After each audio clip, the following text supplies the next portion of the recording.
No, it was weird. I kind of obviously I'd never done anything kind of on film like that. Were you able to lead her through it? The old hand that you are? No, I didn't really. It's weird, because I did something possibly slightly stupid, because I sort of assumed that because I was all right, she's going to be fine, so I didn't really think she'd be nervous. Apparently, she was very nervous, and rightly so. I think at first, like the first few takes of the rehearsals can be really weird, and it is quite awkward, but then after that, it just seems weirdly kind of just normal. You got into it? Yeah. Did you enjoy it? Is he a good kisser? That's what they want to know. I know, that's all they ask. Harry needs to make the most of the good times as the darkness is closing in. At this time, I cannot hope to destroy it alone.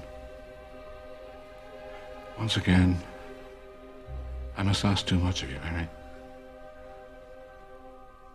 Harry and Dumbledore's relationship changes in this film from being some teacher and student to a general and a foot soldier. And Harry's totally willing to do anything he can to help Dumbledore, because I think the main difference this year is that whereas before, Harry's always talked about, you know, wanting to fight Voldemort, and, I'll kill him, I'll kill him, and all that. Well, you won't.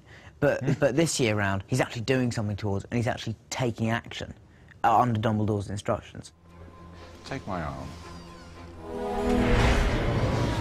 What is it that Dumbledore and Harry are trying to achieve in this film? Why are they... They're trying to achieve sort of goodness, aren't they? Trying to get rid of Voldemort, that evil pig. Hogwarts is under threat. It's no longer the safe haven it once was. Harry does, in the end, find out this mysterious secret that Slughorn has been holding, and goes to tell Dumbledore, who now realizes the extent of Voldemort's evil, and he and Harry go off in search of this very vital element that could help Harry, in the end, overcome Voldemort. One of the climactic scenes in the film finds Harry and Dumbledore in a vast cave, so huge that it was impossible to build a whole set large enough or find a real location. It proved to be one of the biggest challenges ever faced by the visual effects team. The scale that he wanted to achieve was enormous, and so what we requested was a practical island to be built that the actors could work on, and the rest of it was green screen. So everything was recreated, from the cave itself to the water surrounding, you know, the island and the lake they have to travel across in the boat. How complicated was that? Because that's because we're on a high island that's supposed to be made of ice, and it's all made of, you know, special effects stuff. Very dangerous, you skid on it. And they first of all suggested that I wear a harness. Being a proper theatre actor, I wouldn't dream of such a thing. So I spent a week up on this slippery mountain made of glass, me and Daniel. Yes. Being very butch, and we did very well, I think.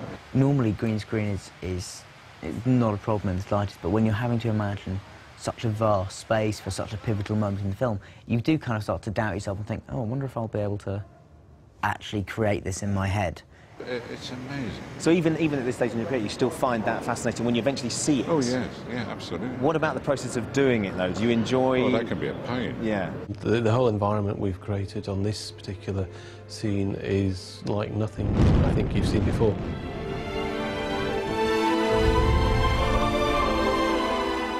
The story unfolds to a dramatic and shocking climax, after which nothing can ever be the same again. And that's about as much as I can tell you without spoiling it. But before we go, there's one more thing you need to see, and that's my bit. Earlier in the programme, I was lucky enough to walk onto the set and into the film as an extra. And here is the finished clip. How much for this? 5 galleons.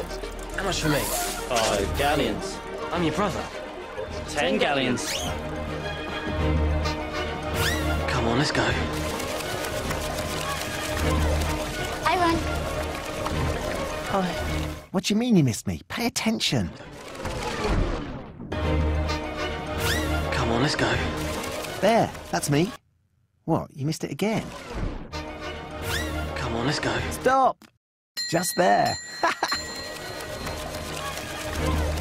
Hi, Ron. That was so great. I can't believe it. I've been on film sets, so many film sets, so many times. I've been, for the last 3 films I've been here, to actually have a part. And one of the little kids that I had, Olivia, got really nervous. She was saying, Ben, I've got butterflies. And it started making me nervous. Even though it was 1 second of one frame, of one film, we were there. I was in it. And I'll be able to show my kids that and my grandkids that. I'll be able to look at that in 80 years' time and just see, that was me. What do you mean you missed it? I mean, go back and watch it again and again. And that's just so exciting. As a fan, and as a film lover, that was a really, really, really special moment. He doesn't realise what he's done to me, how he's left me, what state he's left me in. This is the only interview I'm going to do. I need to say my say. Enough's enough. Katie Price, exclusive with Piers Morgan. That's at 9 this evening. Next, though, will it be a change in fortune for anyone? Who Wants to Be a Millionaire is coming up.